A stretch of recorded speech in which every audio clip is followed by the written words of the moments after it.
Rug Island is one of the more unique episodes in the show. It's an episode that tackles the pure dichotomy of a child's perspective of the world versus an adult's perspective, following the character Bandit as he relearns what it truly means to be a kid again through the kid's game fittily named Rug Island. Maybe you could stay here forever. Well, it is tempting.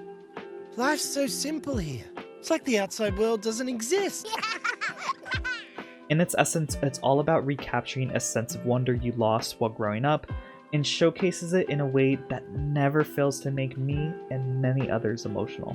If you're a regular on the channel, you're no stranger to my struggles while growing up, I'm sorry for whatever I did to upset you. and having an episode that serves to shed a light of the importance on childlike wonder sends me on a roller coaster of feelings unlike any other because of me losing touch of this aspect of myself at a young age due to my parents' mental and financial instability. I started talking about Bluey due to my history of working with kids in a therapeutic setting, which has inspired me to start the series, and seeing Bandit struggle to fully immerse himself into the game the kids are playing allows this episode to shine in its unique ways because it's one of the only times we see Bandit unable to immediately grasp the concept of one of their games, and I think this is what allows this episode to connect to the person watching so well. What I'm trying to get at is that Bandit more or less mirrors the adults watching. Imaginative play is something as you grow, you do less and less of, so it's normal to feel lost when presented with the opportunity to engage with this childlike concept again. You have to wave your tentacles about. Blub blub. Look, this all feels a bit silly. In the same way that Bandit feels lost initially within the episode, easily allowing you to resonate with him.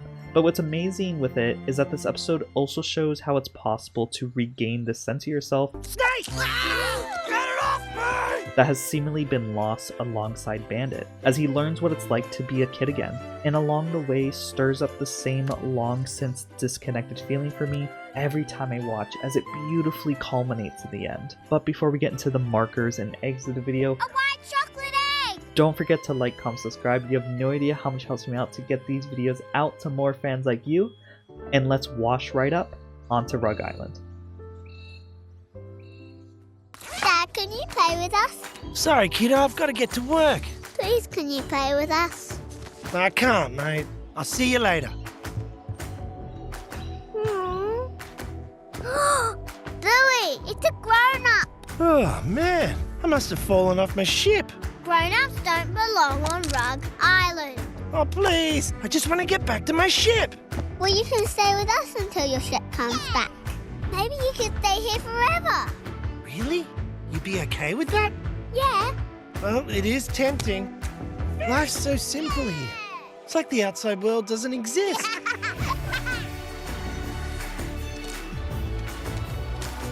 Ahoy there! Oh, it's my ship. They've come to take me home. But this is your home. You can't have two homes. Yeah, you're right.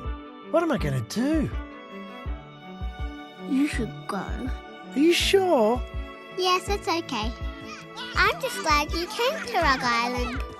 Here, it's a present for you. Oh, thanks.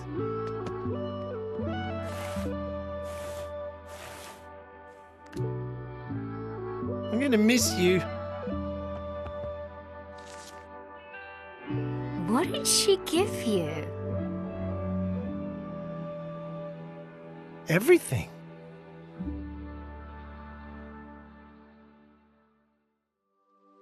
The episode starts immediately by setting up the core theming of a kid's perspective versus an adult's by having the kids simply ask their dad, Dad, can you play with us? but due to his responsibilities as an adult, he has to decline, I can't, mate. causing him to seemingly leave for work with a sad look, causing Bingo to become equally sad. With this quickly being interrupted as Chili comes in to give the kids some markers, initiating their game of Rug Island. Rug Island!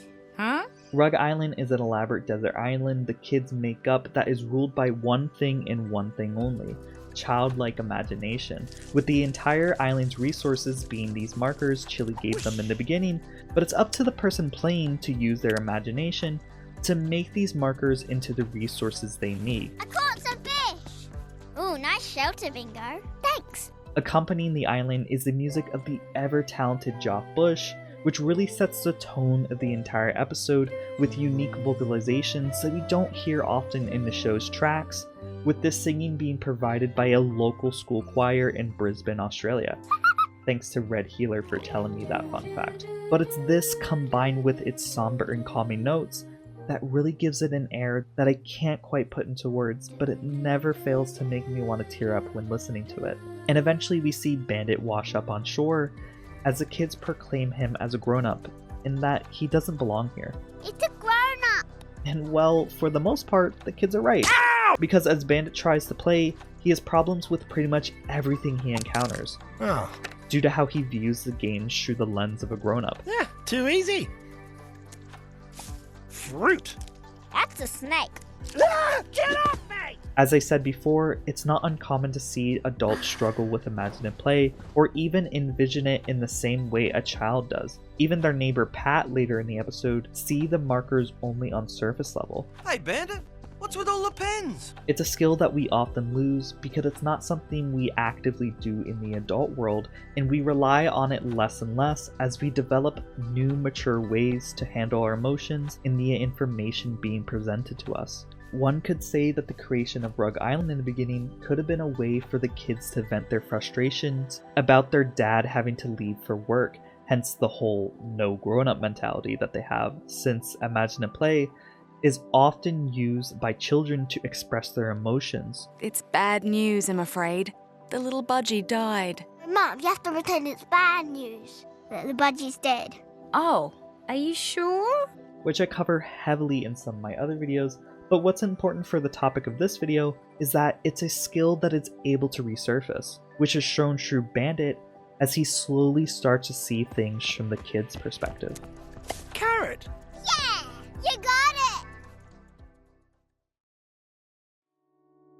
Before we move on to the real heavy hitter of this episode, I want to give a special thanks to NordVPN for sponsoring this video. Using NordVPN, you're able to easily watch all the exclusive episodes of Bluey that aren't normally available in your country, like the infamous Dad Baby, or even watch when these new upcoming episodes drop for the first time in Australia, and it's super easy to use. All you have to do is slide your way to whichever country you want, in this case Australia, click on it, and you're connected to Australian-based servers in seconds. Once there, you just go to the ABC website to easily find all the episodes of Bluey, or even watch the broadcast live by pressing Watch Live. And you know, sometimes when you buy something online in a different country, it's cheaper, same product, same thing, just cheaper.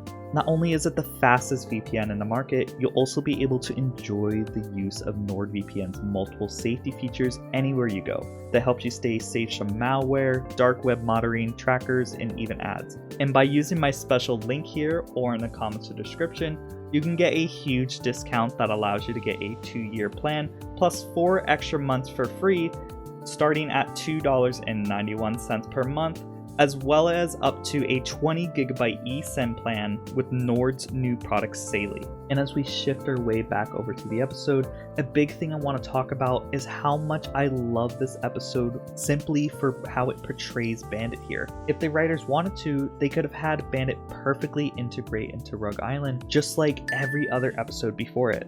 But due to the unique nature of this game, it allows us to see Bandit in a confused and unusual spot we never see before, and later serves to solidify the meaning of this episode as Bandit slowly grows accustomed to the rules of the island. He gets so accustomed to it that he even starts to invent new exciting ways to use the markers the kids haven't thought of before. Watch what he can do.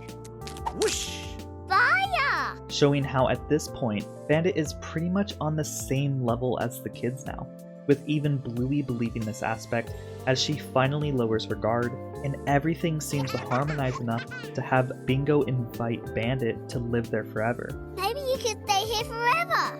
But it doesn't take long for all this built-up progress to come crashing down. Oh, what was that? I suppose we can call this a sort of wake-up call for Bandit, because as Bandit is writhing in pain from that rugby ball, the kids proclaim this new object on the island as a white chocolate egg! And quickly hides the ball from its rightful owner so they can keep playing, except Bandit, as we can see him slowly leaning back into reality. What does he want? Well, he wants the ball. I mean, the egg. It's his. No way. We're keeping it. Despite the kids' best efforts, Bandit knows he has to do the right thing and takes the eggs from Bingo, No! causing Bluey to immediately shun him from the island. Grown-ups don't belong on Rug Island. Knowing how much this all means to his children, he starts feeling reluctant to do the acceptable grown-up thing as he glances back at his sad daughter Bingo, where Bandit struggles to even know what to say to his neighbor as this happens. Here you go. Snake! With him using the childlike imagination he relearned on the island to repel the grown-up, the kids officially reinstate him as a proper resident of Rug Island. Congratulations. But what's most important about the scene, and frankly the entire episode, is Bandit's decision to not only continue to play with his kids, but allowing him to see more clearly from a child's perspective, allowing him to regain a part of himself that he seemingly lost, until eventually Bandit is met with an impossible choice as he gains an opportunity to return to his normal life, his life of being an adult. They've come to take me home. But this is your home. Yeah, you're right. What am I going to do? Although clearly saddened by this, Bingo suggests what's truly best for the grown-up. You should go. Really? Are you sure? Yes, it's okay. I'm just glad you came to Rug Island. Oh, come here. I'm going to miss you. Maybe you can come with me. No, this is my home. But not without leaving Bandit a parting gift Oh, thanks. as he slowly makes his way back home. And man, if I told you that this ending scene didn't get me emotional, I would be lying. Because as the music swells as Bandit slowly opens the gift, we see that it's just a single marker, with Bandit beautifully saying what the marker is. Everything. There's a heavy use of symbolism here, and although it's vague, with just this one line, I instantly start tearing up whenever I hear it, because of what this one marker truly means to Bandit. Sure, it's just an ordinary marker, but it's the same marker that made up everything in their game. With this single marker, it can be anything Bandit wants, as long as he maintains his childlike imagination he regained in this episode. This gift is Bingo giving her father the best gift in the world that so many people lose when growing up, which is childlike imagination itself, which is a truly awe-inspiring ending to this amazing episode.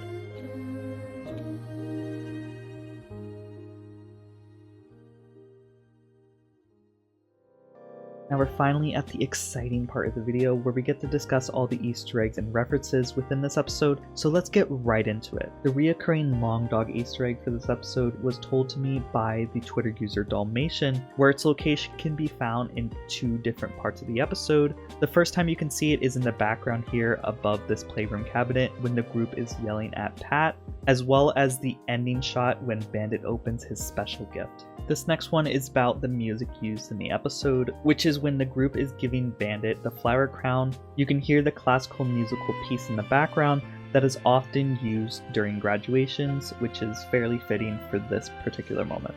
And this next one isn't really an Easter egg, but more or less an excuse for me to gush over the Bluey composer Joff Bush, because they recently interviewed him for the upcoming Bluey album, which is fittily named Rug Island, and we get to hear some of his thoughts and inspirations on calling this album Rug Island, and I thought it'd be really awesome to share because he shares some of his interpretation on how he views Rug Island, with him saying that they chose Rug Island as the concept for the album because the idea of the episode is really about how we can, as adults, visit the kids' world, but we can never really be part of it.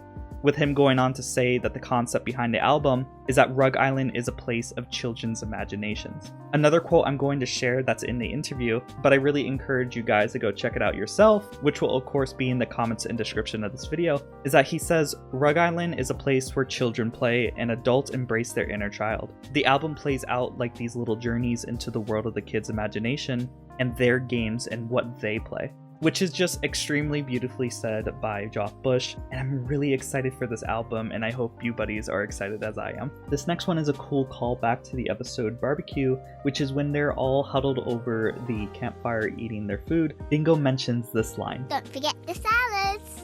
Oh, the wonderful delicious salads! Bingo. And the group reacts the same way that they did in Barbecue when she also said that line. Oh, yeah! Check him out, kids. Look at the green. Another cool callback to her previous episode is when Bingo is picking up the Pippies, she says this, Pippi's doing wee-wees. which is a direct reference to the episode Beach, but instead Bluey says it. Pippi's coming out for wee-wees. This next one was taught to me by my good friend Tom of Essex, but this is the only episode besides the episode Work where we can see Bandit is wearing a tie.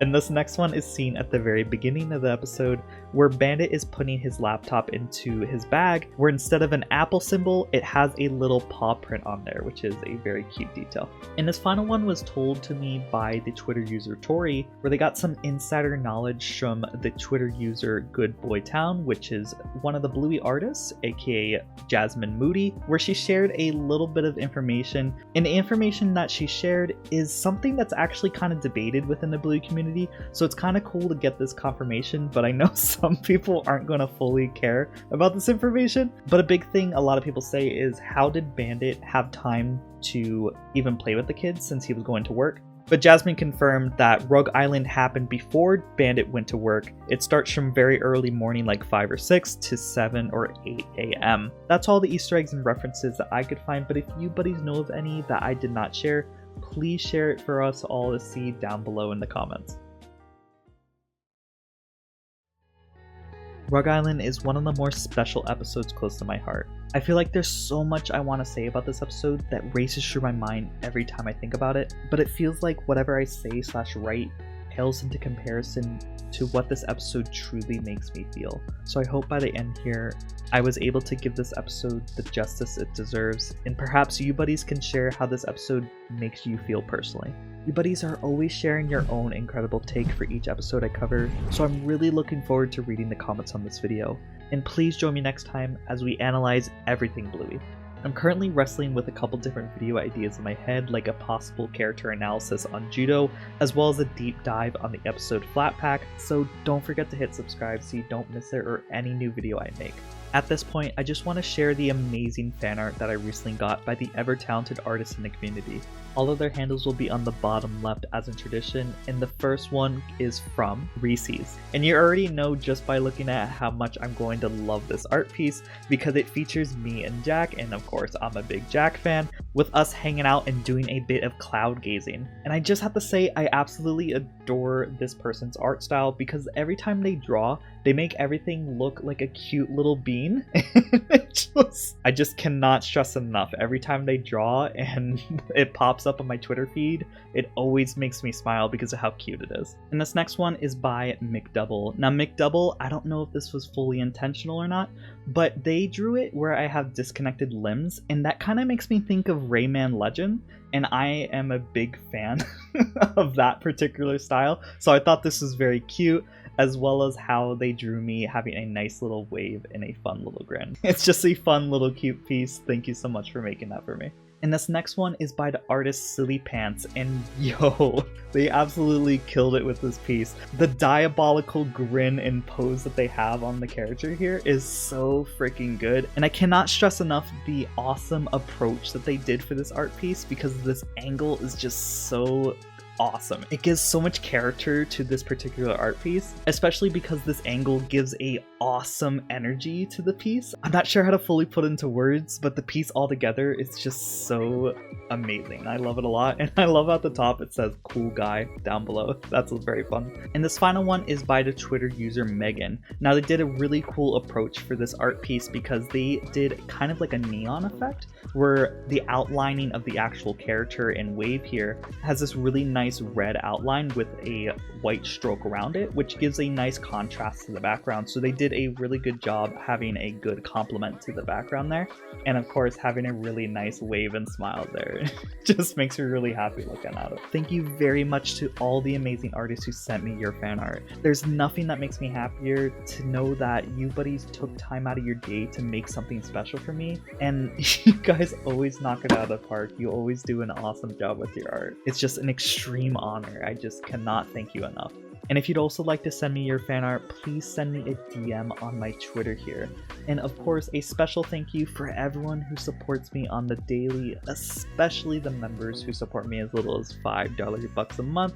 which are Rick Iglesias, Hogsmeade, Jonathan, Tasuga, Mr. Kitty, Zach Stryker, Zachary Strawmet, Smoky Blue, Wolf, Snowy, Tom of Essex, Jonathan Pate, NZ Gorham, Fluffpaws, Tyler from Texas, Dawson Gray, and Bucktooth19. And if you'd also like to support me, don't forget to click my link in the comments or description or in the top right. And don't forget to use my special link down below for that special deal for NordVPN. And as always, don't forget to like, comment, subscribe, and I hope you buddies have a great day. Bye-bye.